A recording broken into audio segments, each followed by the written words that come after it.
ইরানের নাম শুনলে আজকের আন্তর্জাতিক অঙ্গনে যে বিষয়টি সবচেয়ে বেশি আলোচনায় আসে তা হলো পারমাণবিক কর্মসূচি ও সামরিক সক্ষমতা।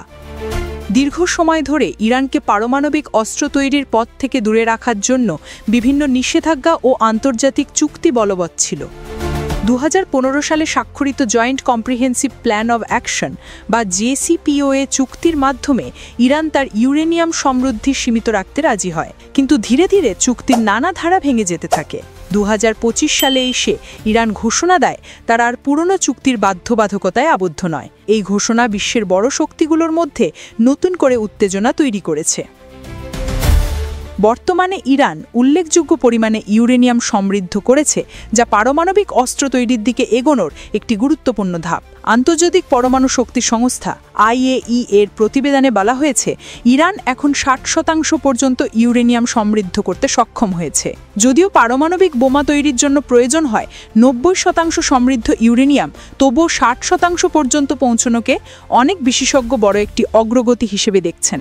একই সঙ্গে দেশটি ড্রোন প্রযুক্তি, ব্যালিস্টিক ক্ষেপণাস্ত্র ও সাইবার যুদ্ধ সক্ষমতার দিক থেকেও উল্লেখযোগ্য উন্নতি করেছে।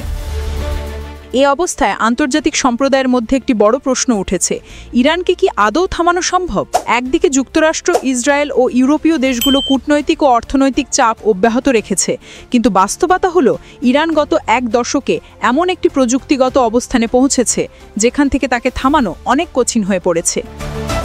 সাম্প্রতিক বছরগুলোতে ইরানের সামরিক ঘাঁটি ও পারমাণবিক স্থাপনাগুলোর উপর ইসরায়েলি হামলার পরও তেহরান তাদের কর্মসূচি সম্পূর্ণভাবে চালিয়ে যেতে সক্ষম হয়েছে।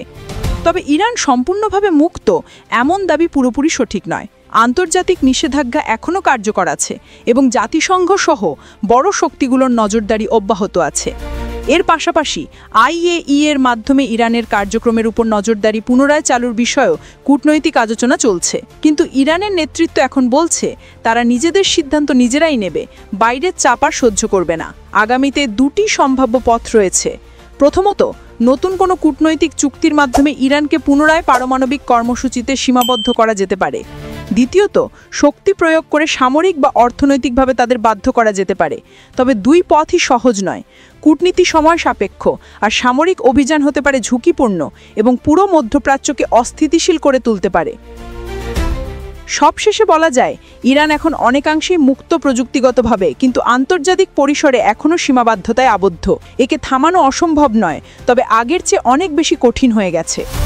আগামী দিনের ভূ রাজনীতি নির্ভর করবে এই সংকট কিভাবে সমাধান করা হয় তার উপর।